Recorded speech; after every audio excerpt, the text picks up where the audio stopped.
चूड़ी हरियर का जय हो ले रे सवर का हर पहिरे के नाच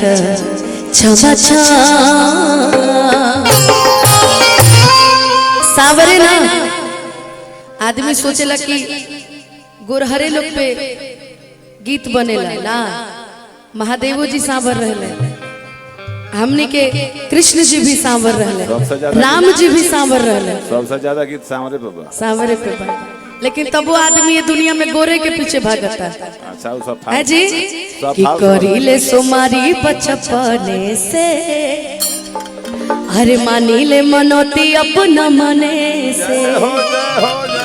कि रुपया वाला मोटहन नहीं पाती चाहिए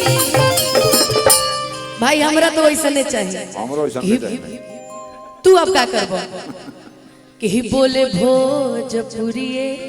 बोलिया माटी चाहिए जाओ आ दुल्हा ते हाथी चाहिए ऐसा नहीं रहे खाटी मरद होके का जी धोती कुर्ता हो ये हर जगह डिस्टर्ब करते रहते हैं भोलेनाथ के असीम कृपा बतेकर का मतलब है रुआ कुछ बोले तू खाती धोती कुर्ता वाला मामा के फर्ज नहीं भाई मामा है मामा नहीं है मैं दैनिक जागरण के इस मंच से आग्रह करना चाहूंगी कि छोटे बाबा को दैनिक जागरण में कोनो नौकरी वोकरी दे न दीजिए लागल हमारा आराम है सवेरे नहीं जाते हैं लोग बांटने वही वाला दीजिए सुबह सुबह जाएंगे है? कि संडे के सुना हमर भूख भी अगाड़ी मम्मी संग देखा अब की दीदियो जात बाड़ी बड़ी मशहूर होला ओही जाके संखा बोला और बोला चाहिए कसना हो चूड़ी हरियर का ले आई रे सवर का पहिरे के नाच तमचा हो बोलबा चूड़ी हरियर का ले आई रे सवर का पहिरे के नाच छमछा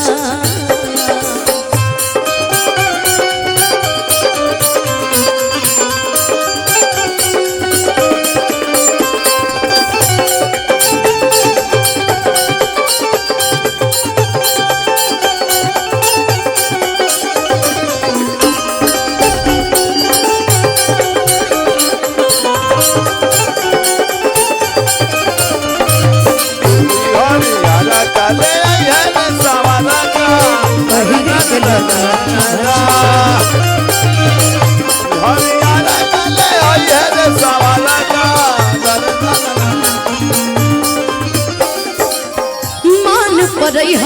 के मेरी मेरी फोन हो हम तो भीड़ भाड़ में रहा हम तू बेलोन हो मान पर के मेरी मेरी फोन हो हम तो भीड़ भाड़ में रहा तू बेलोन हो और ये गाना के बड़ा सुंदर लाइन है जुग जुग जियत रहया सही ये कलुआ खिले तहरे जैसन प्यार सब का के भोले बाबा दे